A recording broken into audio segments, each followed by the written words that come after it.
നമസ്കാരം. മീനം രാശിയിൽപ്പെട്ട പൂരോരുട്ടാതി, ഉത്രട്ടാതി, രേവതി നക്ഷത്രക്കാർക്ക് 20 വർഷമാണ് ശുക്രദശാകാലം.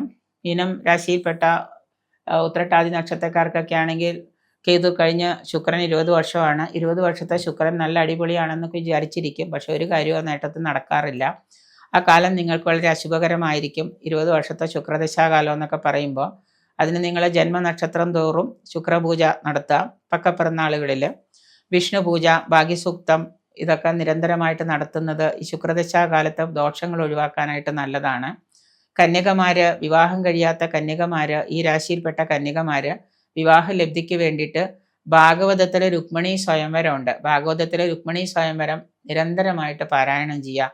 ഈ പറയുന്ന മീനം രാശിയിൽപ്പെട്ട വിവാഹം കഴിയാത്ത പെൺകുട്ടികൾ ഭാഗവതത്തിലെ രുക്മിണി സ്വയംവരം നിരന്തരമായിട്ട് പാരായണം ചെയ്യുക.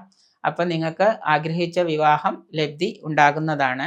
മനസ്സുഖം ലഭിക്കാനായിട്ട് ചന്ദ്രപ്രീതി വരുത്തുക. മഹാദേവ ക്ഷേത്രത്തിൽ പോയിട്ട് മഹാദേവന് വഴിപാടുകൾ ചെയ്യാം.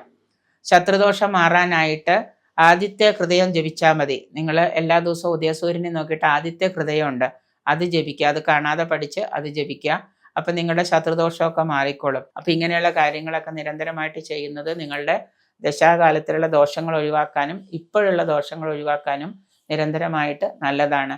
മീനം രാശിയിൽപ്പെട്ടവർ ശനിയെയും ആദിത്യനെയും നല്ലതുപോലെ പ്രീതിപ്പെടുത്തി കഴിഞ്ഞാൽ നിങ്ങളുടെ ദോഷങ്ങൾക്ക് ഒരു പരിധിവരെ പരിഹാരമാകും.